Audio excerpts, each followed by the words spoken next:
lesson 37, we have a new pranayama.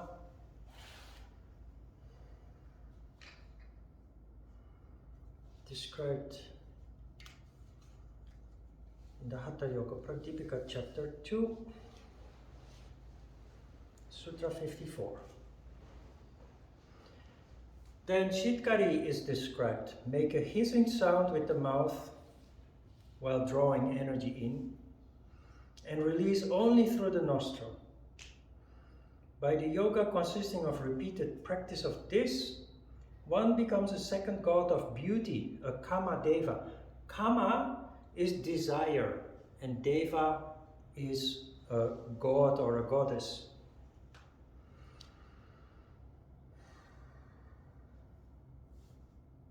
Some people do this literally, they make a hissing sound. But you understand that this is symbolical language in line with the other exercises that we learned. The hissing sound with the mouth, that is increased Shiva energy coming in through the cosmic mouth, Chandra Bindu. Nada sounds like hissing. What this is telling us is that we let Shiva in, but not normal.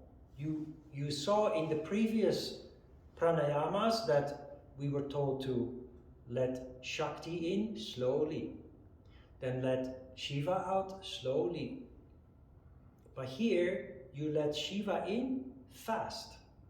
You use the power of thought, willpower, to accelerate the energy. You have to imagine the energy flowing in fast, accelerated inflow of Shiva, which Shiva is accompanied by nada. And the faster Shiva flows in, the louder nada becomes. That's the hissing sound. It explains why when you are exhausted, nada is buzzing very loud.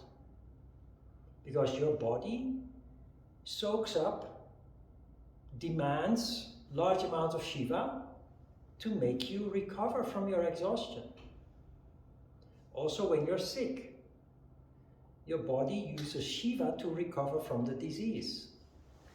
So people who are sick generally hear this loud buzz, if they are aware of it, because of increased Shiva inflow. That is why we know that this symbolical language is telling us to let Shiva inflow, not in a normal way, but accelerated. Then you release only through one nostril, so just normal Shiva outflow. Accelerated Shiva inflow, followed by normal Shiva outflow, leads to Shiva domination. As a result, you become a second god of beauty. What does that mean? Well, Shiva energy is responsible for the multiplication of cells. Shiva energy is responsible for all our bodily functions being optimal. When you are very tired, you look old. People who are constantly in a rajas condition, they age very fast. This is something that you often see with people doing physical labor. Construction workers. And often this is compounded by alcohol. After a day of hard work, they want a reward, so they have developed the habit of rewarding themselves with a couple of glasses of beer or soju. So while already exhausting, they compound the exhaustion, the rajas, with alcohol. And you see people 40 years, 50 years old, they look like grandfathers. Often it's men, most of the times it is men in those professions. Shiva energy, which for one thing, is flowing in when you rest, is responsible for youthfulness. It makes you look healthier, it makes you look younger, regardless of your age. So you become a second god of beauty. It's indicating that you become healthier, more youthful, and indeed you do look better.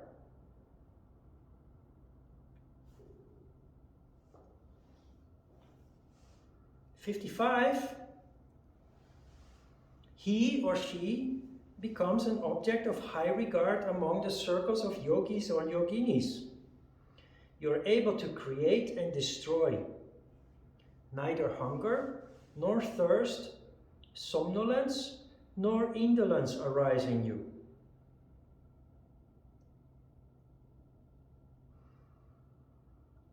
When you are healthier and happier, you are more attractive. Literally, you are more attractive in other people's eyes.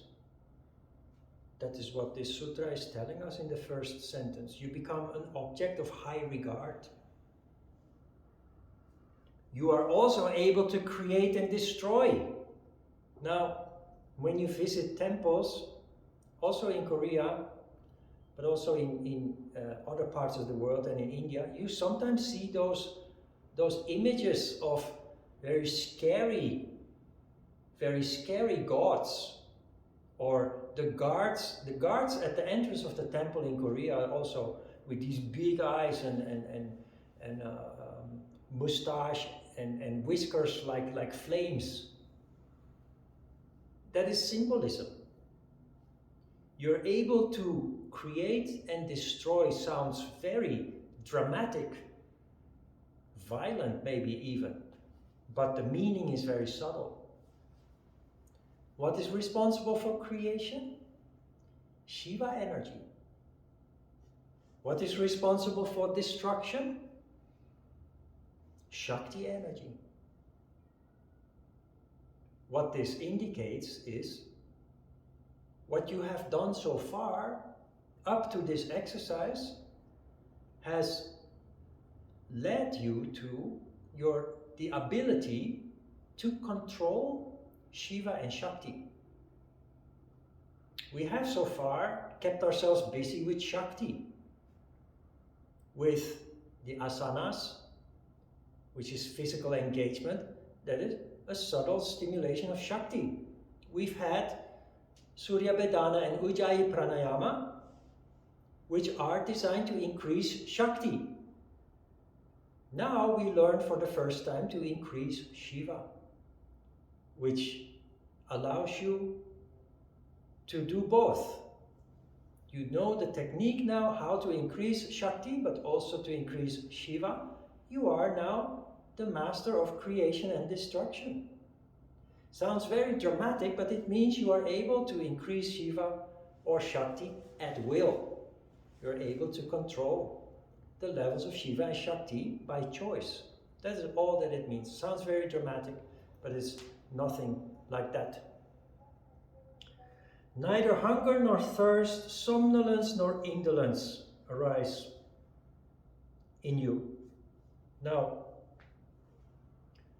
there is this mythical idea that a human being, when conditioned, can live without food and water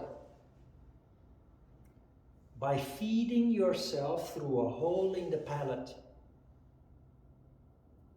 by drinking the divine nectar. Manna, milk and honey are all symbolism for Shiva energy.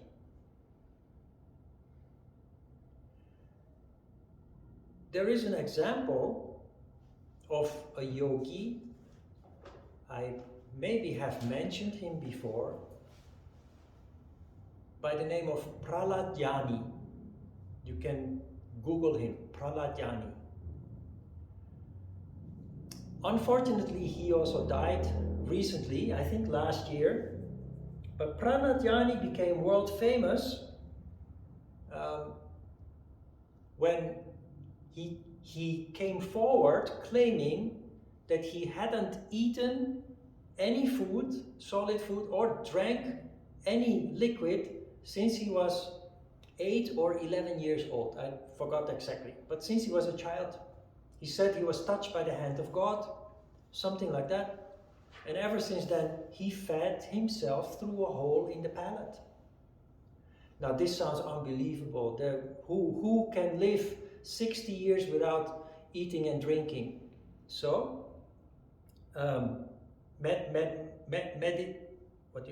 medical scientists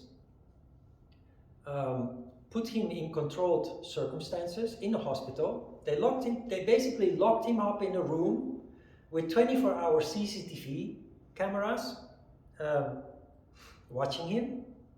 And the first time they did it 10 days, and the second time they did it 14 days, with 10 years in between.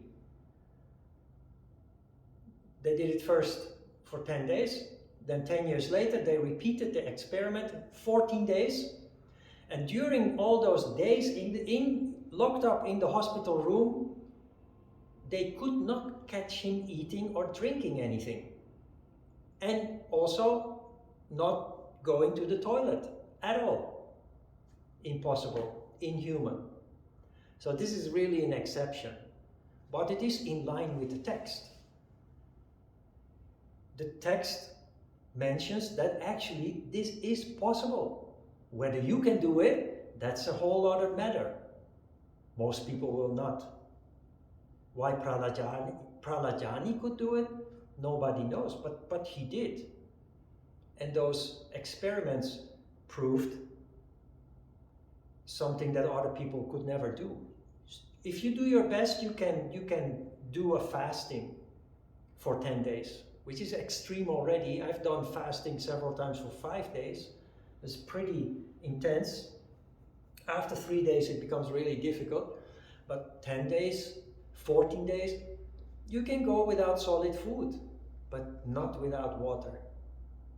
Anybody who stops drinking 10 or 14 days drinking water will just dehydrate and die. Your blood becomes too thick, your heart gets stuck, and you just die from a heart attack, a cardiac arrest. Not Pranayama though. That is what this means. Neither hunger nor thirst will arise in you. You are feeding yourself through the hole in the palate with Sitkari Pranayama. Maybe not like Pranayama, but it does have nourishing effects on you, and you will look better. You will have a healthier outlook, a more youthful outlook. 56, the last one. Strength of body is gained by this practice, and the Lord of yogins becomes surely free of afflictions of every kind on this earthly sphere. Nothing much to add to that. In general, yoga practice will heal you from existing diseases, afflictions, and it will further down the road, while you are more and more free from diseases, it will also prevent you from getting sick, developing diseases. So that is basically confirmed here in this conclusion of this pranayama exercise. So fast Shiva inflow, counting to 20, Kumbhaka. Normal Shiva outflow, Kumbhaka. And then you switch to Samadhi Mudra.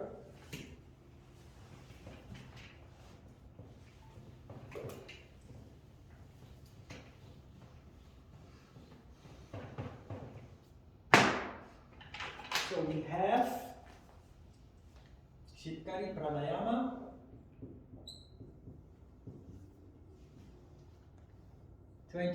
accelerated inflow, 80 kumbhaka, 40 normal outflow, and then final kumbhaka. Then we have Sambhavi Mudra.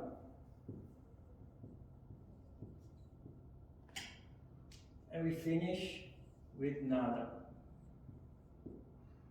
And because we now have a mudra included in the routine, we increase the total time to 40 minutes. Now, when we learned about Sambhavi Mudra, it looks a little bit complicated because the fingers are involved and the senses are involved, but these are all symbolical. So we skip those and we go directly to what it is about. You have Muladhara Chakra, which you stimulate with pride. And you have Svadhisthana,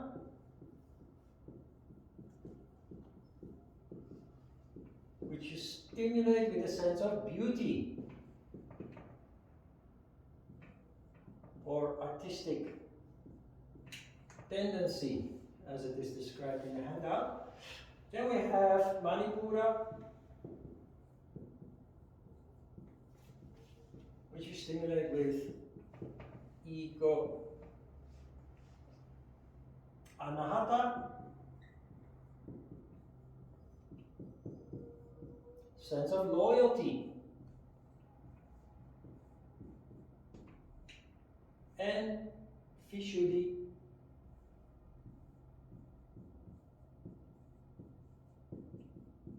which you stimulate with a sense of solidity.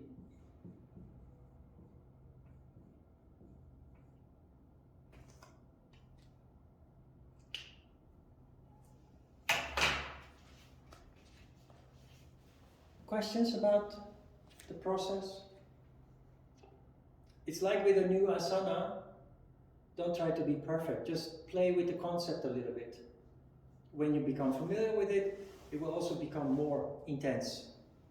In the beginning there will be some distraction, you're looking for the right concept that helps you to stimulate each of the chakras. So don't try to be perfect, just keep it playful, same as with asana. It's like one cycle? One cycle. Yes, you will have your hands full with that.